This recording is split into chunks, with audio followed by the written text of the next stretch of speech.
Halo teman pemilu, kembali lagi di Bincang Pemilu dan Demokrasi bersama Suara Cerdas, si Junjung Maaf Cerdas. Selamat pemilu di mana saja berada pada hari ini. Tema kita pada hari ini adalah zona integritas menuju WBK di KPU Kabupaten Sejunjung. Bersama saya, Sandri Eka Putra, Sarjana Hukum, Magister Hukum, selaku Kepala Subbagian Teknis Pemilu dan Hukum di KPU Kabupaten Sejunjung. Dan di sini telah hadir narasumber kita Ibu Lola Fitri SEMSI selaku PLT Kepala Dinas Penanaman Modal dan Pelayanan Terpadu Satu Pintu. Baik, kita sapa dulu Ibu Lola pada pagi hari ini. Selamat pagi Ibu. Selamat pagi, Zam. Ya, terima kasih telah hadir bersama kami di podcast KPU Kabupaten Sejunjung guna memberikan informasi penting terkait adanya zona integritas di wilayah KPU Kabupaten Sejunjung. Kemudian zona integritas ini memang sangat penting bagi kita, Bu, di dalam penerapannya, apalagi di lingkungan tempat kerja kita sehari-hari. Nah, pada kesempatan kali ini diundang Ibu untuk menyampaikan beberapa hal terkait dengan zona integritas dan pengalaman-pengalaman di tempat kerja Ibu. Tentunya bagaimana kami juga bisa menerapkan di kantor kami ini. Nah, kami minta pandangan Ibu terlebih dahulu terkait bagaimana zona integritas ini berkembang di tempat kerja kita. Nah, itu Bu. Baik, Zam. Terima kasih waktunya nih. Terima kasih juga nih buat KPU yang sudah memberi kesempatan kepada kami selaku PLH Kepala Dinas DPM PTSP. Alhamdulillah hari ini kami diundang untuk sharing informasi lah ya, Zam. Bagaimana kita bisa menciptakan integritas di kantor kita ini gitu. Jadi sebenarnya bermula itu kalau kita berbicara ZI ya, Zam, zona integritas sebenarnya itu dimulai di tahun 2014 Zam. Itu pencanaannya ya. Itu juga sudah mulainya itu dengan diterbitkan dasar hukum dari Menpan RB itu sampai saat ini itu sudah ada 4 aturan Zam. 4 aturan. Jadi yang pertama itu Permenpan RB nomor 52 tahun 2014 itu tentang pedoman pembangunan ZI menuju WBK dan WBM di lingkungan instansi pemerintah. Kemudian yang kedua, Permenpan RB nomor 10 tahun 2019, 4 tahun kemudian, itu tentang perubahan atas Permenpan RB nomor 52 tahun 2014. Kemudian aturan ketiganya Permenpan RB nomor 90 tahun 2021 tentang pembangunan dan evaluasi ZI menuju WPK WBM di instansi pemerintah daerah. Dan yang terakhir itu tahun 2024 Permenpan RB nomor 5 tentang perubahan atas Permenpan RB nomor 90 tahun 2021. Jadi kalau dihitung sudah lebih 1 dekade nih, Zam. Ya, zona integritas ini sebenarnya sudah dari 2014. Kalau itu sudah 12 tahun nih, Zam. Jadi istilahnya harusnya kalau ibarat anak ini sudah SD nih. Sudah tamat SD malah kan. Nah, jadi memang kita harus memulai gitu. Jadi kalau kita bicara ZI itu sebenarnya bagaimana instansi pemerintah itu mulai dari pimpinan serta jajarannya itu berkomitmen untuk bisa mewujudkan wilayah bebas korupsi atau wilayah birokrasi bebas bersih melayani. Nah, jadi itu bagaimana kita bisa menciptakan reformasi birokrasi di lingkungan kita dengan memberikan pelayanan yang prima kepada masyarakat. Nah, itu kalau secara definisi zona integritas. Kalau kita sederhanakan sebenarnya komitmen instansi kita itu bagaimana untuk bisa bebas korupsi. dan bisa memberikan pelayanan prima kepada stakeholder dan memberikan pelayanan berkualitas kepada masyarakat. Nah, itu kalau kita sederhanakan zona integritas itu seperti apa gitu. Dan dia merupakan alat itu untuk memperbaiki tata kelola pemerintahan kita, baik itu kinerja layanan ataupun memperkuat akuntabilitas kinerja kita. Nah, itu kalau kita bicara ZI gitu ya. Sepertinya sangat menarik sekali gitu. Ya. Jadi ini di lingkungan kantor KPU ini sepertinya perlu langkah-langkah yang sangat strategis ini untuk membangun bagaimana zona integritas ini berkembang di kantor kami ini. Nah, jadi itu kan butuh pengalaman-pengalaman yang sangat sangat penting sekali yang bisa kami terapkan di lingkungan kantor kami. Nih. Mungkin sedikit mengulas dulu sedikit mungkin ya Zam. Kita bicara ZI, kemudian kita bicara apa itu WBK, apa itu BBM gitu kan. Iya, Nah, biar sahabat-sahabat juga sedikit paham gitu. Jadi zona integritas misalnya kita sudah mengerti nih zona integritas. Nah, untuk bisa mencapai WBK, nah itu sebenarnya WBK itu adalah predikat yang diberikan kepada instansi ataupun unit kerja yang sudah bisa dinilai memenuhi syarat, jadi sudah baik gitu. ini semacam Predikat itu diberikan oleh Menpan RB setelah kita melalui penilaian-penilaian di Menpan RB. Nah, jadi ada WBK wilayah bebas korupsi, itu WBK. Nah, tahapan setelah kita mendapatkan predikat WBK, nanti ada lagi penilaian 2 tahun setelah predikat WBK itu kita bisa ikut lagi penilaian berikutnya, itu WBBM namanya, wilayah birokrasi bersih melayani. Nah, itu kriterianya lebih sangat baik lagi. Kalau kemarin itu di WBK kita baik sesuai dengan kriteria yang sudah dipersyaratkan di Menpan RB. Nah, untuk WBBM ini sangat baik lagi Zam. Jadi ada kriteria-kriterianya, ada penompang namanya, ada 6 area penompang untuk bisa kita mencapai predikat WBK dan WBBM. Nah, jadi kalau tadi Izam menanyakan langkah-langkah, sebenarnya ini bukan kayak membalikan tapi benar Bang. Jadi kalau kami di DPMPTSP itu memulainya itu dari 2021. Jadi kebetulan di DPMPTSP ini yang mendukung kami untuk bisa secara bertahap sudah memulai WPK ini, karena memang di DPMPTSP kan termasuk pelayanan publik ya Dan. Nah, jadi setiap tahun itu kami selalu dinilai oleh badan-badan yang memang menilai bagaimana kinerja PTSP. Jadi kami ada penilaian dari Ombudsman, juga ada penilaian dari BKPM juga, dari penanaman modal juga ada DPMPTSP pusat juga ada juga penilaian kinerja PTSP gitu. Jadi eviden ataupun data pendukung-pendukung yang diminta oleh Menpan RB ini sebenarnya sebagian sudah kami cicil juga di penilaian-penilaian sebelumnya gitu. Nah, jadi sudah ada, jadi kalau istilah start awalnya kami sudah agak mulai mencuri start awal karena sudah ada penilaian yang lain gitu. Jadi kalau bercerita langkah-langkah awal, sebenarnya kunci awal dari zona integritas itu adalah komitmen sebenarnya.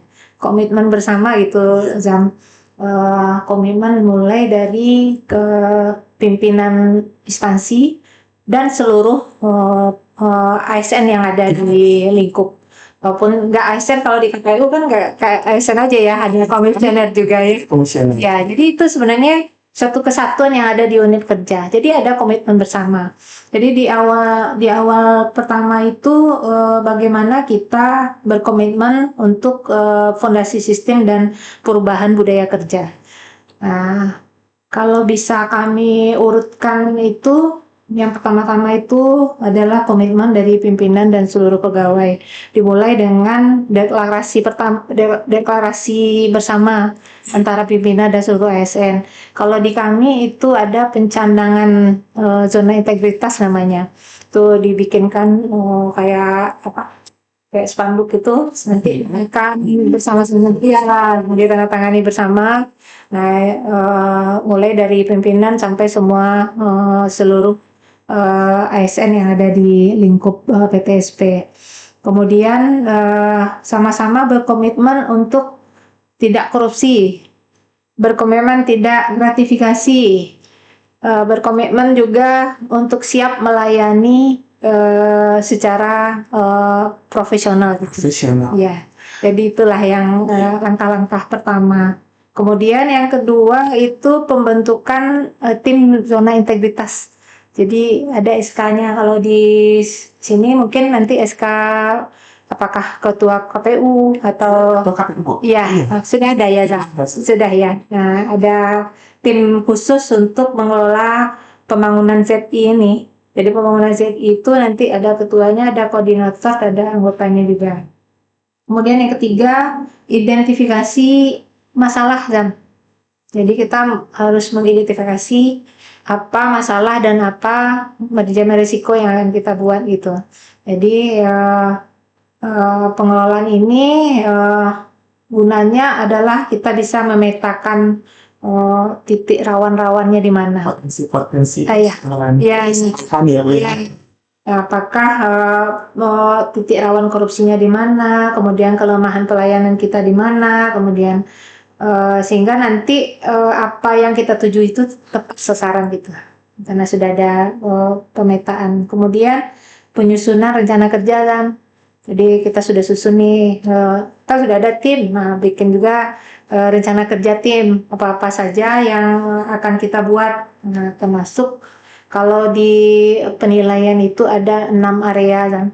Nah, jadi pola kita untuk pembangunan ZI kita ini dari 6 area ini yang akan kita inikan gitu kan. Itulah beberapa hal mungkin langkah-langkah, sebenarnya panjang banget. Kalau kita urutkan banyak gitu kan. Pemilih di mana saja berada, sangat menarik sekali. Ini ada beberapa langkah yang diuraikan oleh narasumber kita pada hari ini. Ini memang didasari atas perubahannya melalui pengembangan sumber daya manusia terlebih dahulu yang ada di lingkungan kantor kita. Kemudian perubahan-perubahan yang lain, ada komitmen, kemudian ada kesepakatan, kemudian yang dilakukan berdasarkan langkah-langkah yang disampaikan oleh narasumber kita tadi. Nah, selanjutnya Bu Lela, mungkin setelah langkah-langkah, kemudian tentu kita masuk kepada pembenahan ya, untuk hal-hal yang ini namanya juga berubah. Kemudian tentu kita juga berinovasi terhadap ZI ini. Nah, kalau kita berbicara dengan inovasi, nah kalau menurut Ibu Lola ini, bagaimana inovasi kita nantinya ke depan terkait ZI ini dalam penerapannya di lingkungan pekerjaan kita. Nah, itu yang perlu kita ketahui, ingin kami ketahui di lingkungan ini, Bu. Nah, baik, Zam. Cerita inovasi, sebenarnya salah satu penilaian juga di ZI ada inovasi namanya. Jadi inovasi ini kalau bisa kita gambarkan bagaimana kita bisa membuat suatu perubahan sehingga stakeholder kita, masyarakat itu bisa lebih terlayani dengan baik gitu. Iya. Nah, kalau di kami di DPM PTSP, inovasi yang kami buat itu salah satunya ada beberapa inovasi, tapi salah satunya yang mungkin nilai plus di mata Menpan RB itu kami punya inovasi Durian Sijunjung namanya. Durian Sijunjung itu duta perizinan di Kabupaten Sijunjung. Jadi kami memberikan BIMTEK kepada Nagari yang ditunjuk, personil di Nagari yang ditunjuk untuk bisa melakukan perizinan di Nagari. Iya. Jadi kawan masyarakat atau pelaku usaha itu tidak perlu datang ke kabupaten untuk bisa terlayani untuk pembuatan izin-izin yang kita buat gitu. Jadi di Nagari itu kita buatkan duta perizinan. Jadi ada 1 orang pegawai Nagari itu yang kita latih untuk bisa bisa menerbitkan izin di sana. Nah, ini dianggap oleh Menpan RB adalah suatu inovasi yang bisa memangkas yang pertama memangkas calo-calo perizinan, kemudian juga memangkas biaya stakeholder yang datang. Harusnya kalau kayak dari Kamang ke Muaro Sijunjung kan berapa ya sekarang ya, perlu waktu, perlu uang untuk bisa sampai ke kabupaten. Nah, dengan adanya duta perizinan ini dianggap oleh Menpan RB bisa memberikan pelayanan yang prima kepada masyarakat. Nah, itu salah satu poinnya. Ada lagi sih beberapa yang inovasi yang sudah kami buat, tapi salah satu penilaian yang saya rasa cukup membuat Menpan RB merasa ini salah satu ZI yang bagus gitu. Itu. Melalui inovasi ini sangat menarik nih Bu Elang, terkait ini informasi kita ke publik. Nanti kalau kita berbicara inovasi tentu tidak terlepas dari peran pimpinan di sini. Nomor satunya adalah peran pimpinan. Nah, apa saja nanti yang akan berdampak baik itu melalui inovasi-inovasi ini, peran pimpinan yang harus dilakukan dan harus kami terima sebagai ASN yang ada di lingkungan kantor tempat kerja kita ini. Bahasa lainnya yang harus kami tiru, harus kami patuhi. Nah, ini kan harus dipatuhi nih menuju WBK atau menuju WBM dan keberhasilan yang lainnya. Nah, bagaimana peran pimpinan yang sangat penting di dalam hal ini, Bu? Nah, ya, seperti tadi di awal kami sudah sampaikan, zona integritas itu sebenarnya komitmen bersama. Komitmen bersama mulai dari unsur pimpinan sampai ke seluruh ASN yang ada. Jadi zona integritas itu tidak akan muncul kalau tidak ada kolaborasi antara pimpinan dengan seluruh ASN ataupun seluruh stakeholder yang ada di lingkup unit kerja kita. Nah, kalau di kami memang pimpinan memberikan contoh dulu gitu. Jadi semua yang sudah disepakati di awal di komitmen yang dibuat itu pimpinan terlebih dahulu mencontohkan. Jadi misalnya tidak melakukan korupsi misalnya, atau tidak melakukan gratifikasi. Kemudian apel pagi misalnya. Pagi suruh ASN sudah melakukan apel pagi. Nah, beliau sendiri sudah mencontohkan, beliau tidak pernah terlambat, tidak pernah pulang cepat, contohnya gitu. Jadi memang unsur pimpinan. Jadi kalau pimpinan kuat, insya Allah biasanya ASN yang lain menurut gitu. Nah, dan patuh gitu. Nah, tapi kalau pimpinannya tidak mencontohkan dan tidak berintegritas juga, tentu yang bawahannya pun akan susah juga untuk melakukan itu gitu. Jadi memang zona integritas itu bisa timbul karena ada kolaborasi yang kuat antara pimpinan dan unsur bawahannya gitu. Iya. Ada sedikit ya menjadi kita Bu di di lingkup pekerjaan. Nah, kita kan di Komisi Pemilihan Umum ini kan pandangan orang nih, pandangan masyarakat kita atau pandangan orang lain atau publik. Nah, KPU ini kan pekerjaannya musiman, nah, seperti itu Bu. Nah, kalau tidak ada pemilu, tidak ada pekerjaan. Nah, ini resiko nantinya yang kita pikirkan di sini adalah ini kan impact dari beberapa pandangan masyarakat kita atau orang lain. Padahal kita bekerja secara administrasi itu kan tidak selalu ketika Setiap hari. harinya pemilu. Nah, seperti itu. Di setiap hari itu kan pekerjaan-pekerjaan yang Ada ya. terkait dengan administrasi itu kan mesti kita lalui. Nah, ini apakah berpengaruh nantinya nih terhadap zona integritas kita dengan terkait dengan kehadiran, kemudian pelayanan. Nah, yang kata orang kebanyakan ini kan KPU itu tidak ada pekerjaan. Nah, seperti itu. Bagaimana nanti jalannya nanti ini Bu, yang harus kami tempuh, walaupun beban pekerjaannya memang agak sedikit berkurang ya dari pelaksanaan pemilu daripada biasanya. Nah, ini ZI yang kita lakukan ini di lingkungan KPU ini tentu kita berharap lancar. Nah, perjalanannya. Nah, bagaimana nanti penerapannya ketika kita di hari-hari senggang atau di hari-hari Di luar. minim pekerjaan. Nah, seperti itu. Mungkin kalau difokus dengan penilaian ZI ya, Iya.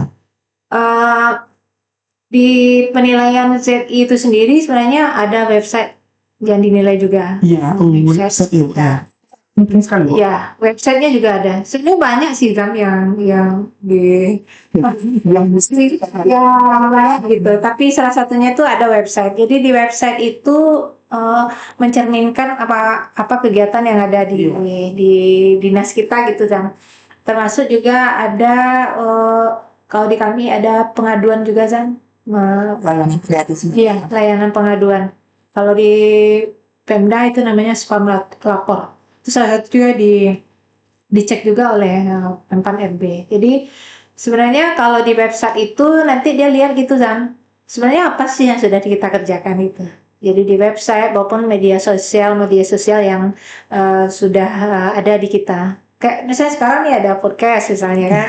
Nah itu kan nanti kita upload di media sosial maupun di website kita. Nah itu dia nanti minta itu kan websitenya apa, nanti dia buka itu. Jadi seperti apa sih pekerjaan kita yang kita lalui setiap harinya di kantor gitu. Terkait itu tuh. Kalau kita berbagi cerita ya, sebenarnya di KPU ini sudah lengkap juga untuk informasi publik. Ada podcast, kemudian kami juga JIH, nah jaringan dokumentasi hukum. Nah, itu kan terkait dengan kumpulan peraturan-peraturan yang ada. Jadi masyarakat kita atau publik yang lain itu sudah secara gampang untuk melihat peraturan-peraturan. Di sini juga sudah ada itu. Bisa tuh dijadikan inovasi tuh. Bisa ya Bu ya. Nah, kemudian layanan lain medsos, kemudian website. Nah, itu sudah aktif sejak lamanya kita di KPU ini. Jadi sebenarnya sudah menjadi bagian-bagian dan poin-poin untuk kita juga ya Bu Lala. Jadi sebenarnya kita cuman hanya merangkai. Itu kadang kan sibuk bekerja tanpa dokumentasi. Nah, kita kan banyak kurangnya di sana. Jadi kadang-kadang misalkan kita ada rapat evaluasi nih Zam. Misalkan KPU sudah melakukan rapat evaluasi untuk kegiatan A misalnya gitu kan. Kan biasanya kita jarang mendokumentasi, apalagi kalau tidak ada SPJ gitu. Sebenarnya kayak gitu, kita sudah ada evaluasi kegiatan misalnya, tidak ada undang rapatnya, tidak ada tidak ada foto rapatnya, tidak ada notulen rapatnya. Nah, kita kadang-kadang ini yang kurang di kita. Kita sudah bekerja, tapi kita lupa mengadministrasikannya. Nah, di ZI ini diminta kayak gitu, Zam. Jadi dokumen-dokumen pendukung untuk area perubahan itu, nah kita bagaimana bisa melengkapi semua dokumen-dokumen administrasinya. Ini sebuah kegiatan Iya, ada eviden, ya, tadi itu penting itu. di anggaran kita kan sering Iya. nah, Contohnya ada juga untuk pengelolaan SDM contoh Zam. Kita kan kadang-kadang ada nih, kita ada outbound ya, ya ada outbound. Coba kadang-kadang kita outbound itu kan tidak kita buatkan itu sebagai pengembangan SDM kita. Iya. Padahal sebenarnya pengembangan SDM loh Zam. Karena di dulu-dulu kan biasanya kalau outbound ya outbound aja gitu kan. Ternyata waktu saat penilaian ZI ini, oh ada nih termasuk nih dalam pengembangan SDM nih bisa kita masukkan ke apa namanya capacity building namanya. Iya. Nah, jadi masukkan ke sana. Jadi karena kita gitu, karena ada penilaian ini, jadinya kita sebenarnya kita sudah melaksanakan gitu, tapi kita tidak mengadministrasikan dengan baik gitu. Nah itu salah satu ZI itu salah satunya itu. Jadi bagaimana kita bisa mengelola kegiatan yang sudah kita lakukan itu bisa teradministrasi, kemudian bagaimana misalnya kita punya target ya San. Kalau kayak di PTSP kan indikator kinerja utamanya sudah ada, pencapaiannya setiap tahun itu harus sekian gitu. Nah itu juga salah satu penilaian. Jadi misalkan target pencapaian investasi kita targetkan misalnya 90 juta atau 90 miliar contoh. Nah kita sudah lebih target kinerja kita itu 95 misalnya. Nah, itu menjadi penilaian baik juga. Termasuk di KPU misalkan penilaian target kita untuk pelaksanaan pemilu misalnya berapa, ya sudah terhasil berapa. Nah itu administrasinya nanti akan dinilai oleh ada juga kan kinerja ini kayak gitu juga lah kan, salah satu penilaian juga. Jadi yang Bu Lora sampaikan tadi sebenarnya kan udah banyak hal mulai dari langkah-langkah berinovasi. Nah ini apa namanya langkah awal kemudian apa sih yang pertama sekali itu yang mesti harus kita lakukan selain dari komitmen kita bersama. Ini kan tujuan kita adalah melakukan perubahan. Nah itu kan didukung oleh sarana dan prasarana juga ya Bu. Nah kemudian tidak cukup dengan sarana dan prasarana, ditunjang juga dengan pendanaan yang sangat mantap lah dengan hal ini. Nah ini bagaimana nantinya seandainya apakah cukup dengan suatu yang kita sudah di lingkungan kita ini atau butuh pendanaan yang cukup kuat juga untuk menuju ini Bu. Nah bagaimana di lingkungan Ibu bekerja ini pengalaman ya udah Sharing. sering. Nah mana kami juga bisa terwujudnya sarana ada, kemudian happeningnya terhadap ini kan yang mendukung juga. Kemudian sumber daya sudah ada, kemudian manusianya sudah ada, kemudian pimpinan sudah ada, komitmen pimpinan sudah ada. Kemudian tidak didukung oleh pendanaan yang kuat, ini kan juga solusi bagaimana kita menuju ini larinya nantinya Bu. Nah gimana? Kalau berbicara anggaran sebenarnya sama aja sih. Kalau di kami DPMP-TSP ini biasanya di level menengah bawah istilahnya, karena anggaran pun biasanya terbatas sekali. Terbatas sekali. Cuman ya karena etikat seluruh pegawai di DPMP-TSP itu kita masih jadi memang perlu misalnya kayak sarana dan prasarana itu tentu tidak bisa dimunafikan itu perlu, Tapi kami berusaha untuk bisa memaksimalkan apa yang ada gitu kan. Contohnya misal, kami tidak punya untuk bisa untuk pelayanan bisa prima itu kan perlu PC yang memadai untuk bisa melayani masyarakat contoh gitu ya Jam. Nah, kami berusaha bagaimana anggaran yang lain kami kesampingkan dulu untuk bisa mencapai target kita ini gitu. Jadi makanya tadi pucuk pimpinan kalau sudah menargetkan kita tujuan kita ini. Nah tentu yang lain diinikan dulu gitu. Iya. Nah jadi memang disampingkan dulu. Jadi memang ya kalau anggaran di pemerintah daerah sama tahu lah Zam, di kalau istilahnya diangkat yang ini ya ini kelihatan gitu kan ya. Jadi memang kalau di DPPTSP kami berusaha memaksimalkan apa yang ada dan berkomitmen gitu. Istilahnya memang komitmen nomor satu gitu. Jadi misalnya kayak sarana untuk jalan disabilitas contoh gitu ya Jam. Iya. Nah itu kan perlu dukungan anggaran gitu kan. Nah di kami kemarin itu kami kurangi untuk pemeliharaan gedung. Saya di gedung ada rencana untuk ngecat gedung gitu. Iya.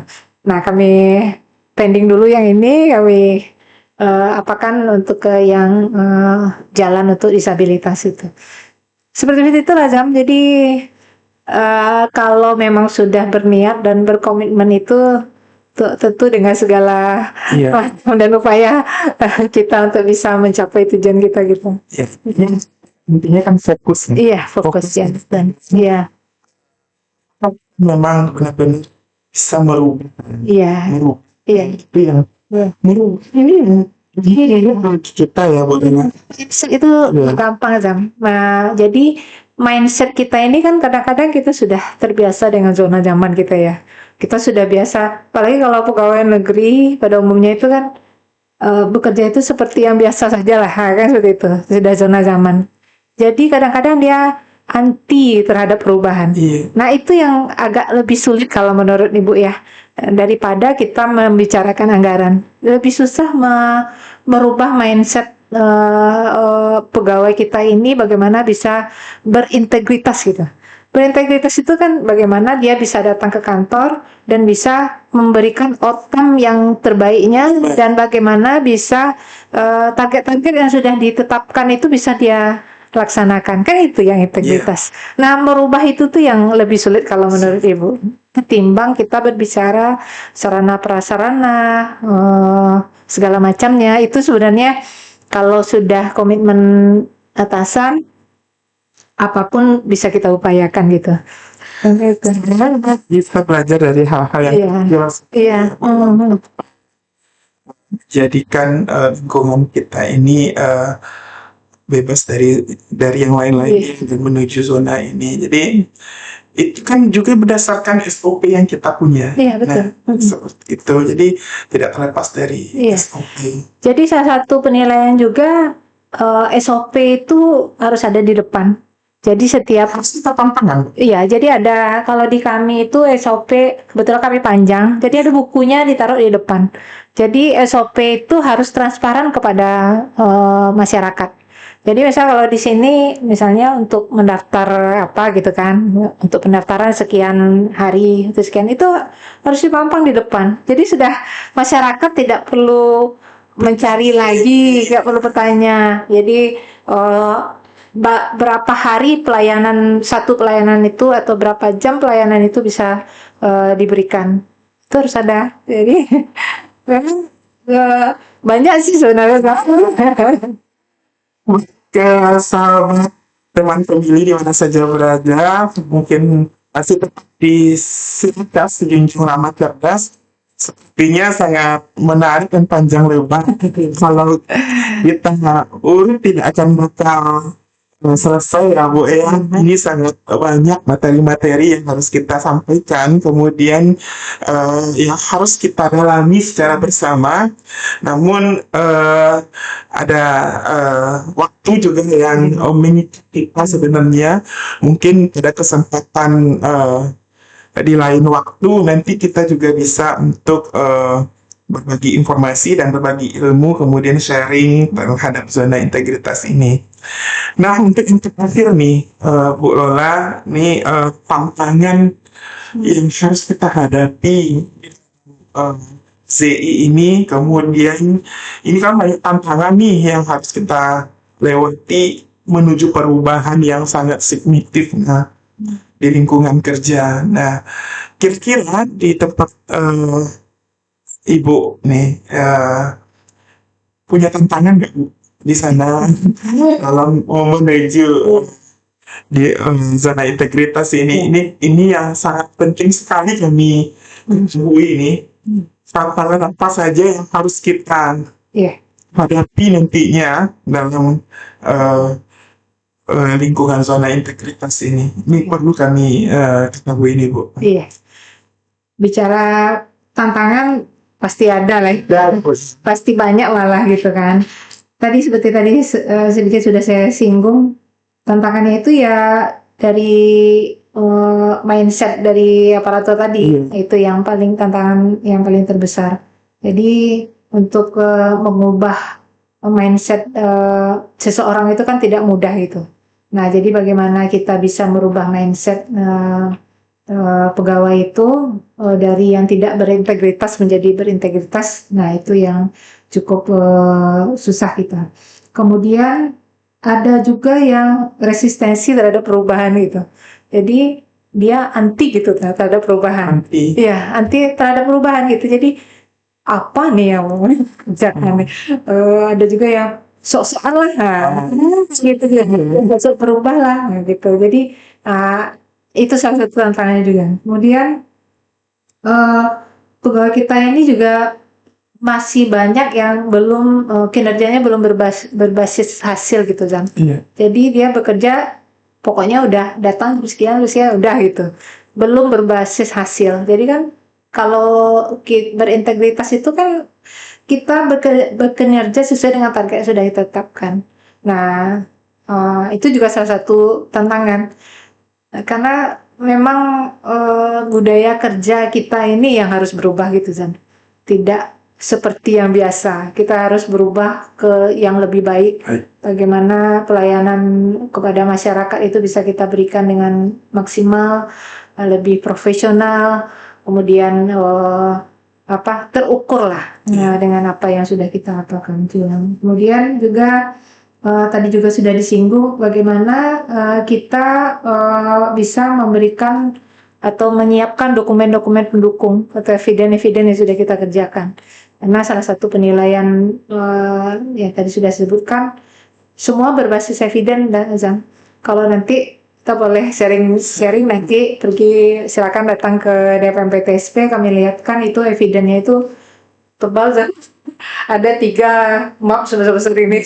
Ya itu semua by evidence. Jadi semua yang ada di portal Enpan RB itu by evidence. Misalnya dia minta SK tim ZI contoh. Itu evidennya kita lampirkan SK-nya, kita lampirkan nanti misalnya apa saja evaluasinya, kita sudah ada rapat ZI misalnya. Rapat pembangunan ZI ya. Lampirkanlah undangannya, lampirkanlah foto rapatnya, tulen rapatnya, kayak gitu Zak. Menyiapkan itu untuk penilaian. Iya, 3 tuh kok, 3 map besar. Tadinya mau dibawa tuh ke teman-teman. Banyak nih Bu, mau dikasih. Betul aja. Kalau tidak Iya. Iya. Wah, tantangannya buat besar Iya. untuk menghadapi ini. Di Kabupaten Sidoarjo sebenarnya kemarin itu kami 2023 dapat WBK. Itu 2024 kami dapat. Jadi 2025 kemarin itu sebenarnya sudah diajukan juga 3 dari Kabupaten Sidoarjo, Capil, eh satu apa nih? Keperindah satu, itu lagi apa tuh? Rumah sakit tiga. Nah, dari yang tiga itu satu yang sampai wawancara. Ya. Jadi kan prosesnya nanti Zam, eh, kita mengajukan usulan untuk penilaian WBK. Nah, kita ajukan, kalau dinilai eviden-eviden yang tadi Ibu sebutkan dinilai cukup, nah akan ikut ke dalam tahapan berikutnya, tahapan wawancara namanya. Nah, di tahapan wawancara inilah nantinya diekspos, kemudian dinilai, nanti ada video juga nanti disampaikan ke tim, atau nanti via Zoom dilihatin tuh sarana prasarana kita, apa saja yang ada. Nah, nanti kalau di wawancara ini kita dirasa memadai untuk kriteria-kriterianya, dirasa cukup baik, nah itu baru dapat kita predikat WPK. Nah, untuk Okesunju tahun 2025 ya sampai tahap wawancara itu capil. Tapi ya sudah sampai tahap wawancara dia. Tapi udah belum dapat WBK gitu. Tapi di KPU ini Bu, provinsi kemarin sudah berhasil juga untuk Nah, WBK. Pimpinan Pak Irzal iya, Ben. lulus tahapan wawancara WBK itu Berarti sudah dengan predikat Provinsi Sumatera Barat. Nah, kita yang di kabupaten kota mungkin mewujudkan seperti itu. Iya, iya. Nah, oleh sebab itu kita Sharingnya. dan meminta kajian-kajian yang penting, dan itu saja langkah-langkah yang harus kita lalui. Baik, sahabat pemilih di mana saja berada, dan penonton-penonton di YouTube nantinya, tentunya, nah ini sangat penting sekali bagi kita, ilmu-ilmu yang diberikan oleh Ibu Lola selaku PLT, Kepala Dinas Penanaman Modal PLH. PLH. Iya. Ya, selaku Kepala Dinas Penanaman Modal Pelayanan Satu Pintu Kabupaten Sijunjung. Sangat banyak ilmu yang diberikan oleh Ibu Lola kepada kita bersama, tentunya menjadi penunjang bagi kami nantinya Bu, dalam menerapkan zona integritas di lingkungan tempat kerja kita. Terakhir kami minta pesan dari Ibu nih, bagaimana penerapan, kemudian pengembangan, kemudian pembelajaran terhadap zona integritas ini di lingkungan KPU Sijunjung nantinya. Iya. Jadi kalau menurut saya sih dimulai aja gitu. Dimulai aja. Jadi sebenarnya kalau bicara zona integritas seperti tadi yang sudah saya sampaikan, kita mulai dari komitmen dulu, kemudian kita jalani apa-apa saja yang mesti kita perbaiki gitu kan. Nah, kalau untuk sharing informasi, kita dekat kok tetangga, bisa sama-sama nanti kita sharing informasi, baik itu apa-apa saja dokumen-dokumen yang perlu disiapkan gitu. Nanti filenya bisa kami kirimkan. Kemudian juga apa yang paling penting sih menurut saya sih yaitu komitmen bersama. Ya, tidak akan bisa dibangun kalau tidak ada komitmen bersama antara pimpinan dengan seluruh stakeholder yang ada di KPU. Kami juga mohon doanya nih, kami lagi persiapan untuk menuju WBBM. Iya, kami tahun kedua untuk setelah WBK baru bisa penilaian WBM. Jadi kami juga lagi berusaha keras nih untuk bisa meningkatkan predikat dari WBK ke WBM. Jadi kita sama-sama aja Zam. KPU untuk bisa menuju WBK, kami menuju WBBM. Iya. Baik, sahabat pemilih, Imam Siraja Sijunjung Rumah Cerdas, mungkin kita mengucapkan terima kasih banyak Sama-sama. kepada Ibu narasumber kita, Ibu Lolan Fitri, SEMSI, yang telah berkesempatan hadir meluangkan waktu di KPU Kabupaten Sindang untuk berbagi ilmu dan informasi kepada kita bersama.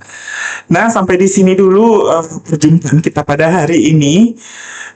Mungkin di lain waktu kita berjumpa lagi dengan topik yang sama, kemudian dalam pengembangan ilmu zona integritas untuk kedepannya. Jadi jangan sungkan-sungkan Ibu berbagi pengalaman, kemudian berbagi waktu, kemudian berbagi informasi, karena informasi ini sangat penting bagi kami di lembaga KPU ini.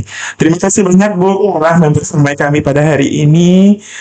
Kita akhiri perjumpaan kita. Selamat siang. Wabillahi taufik wal hidayah. Wassalamualaikum warahmatullahi wabarakatuh. Waalaikumsalam.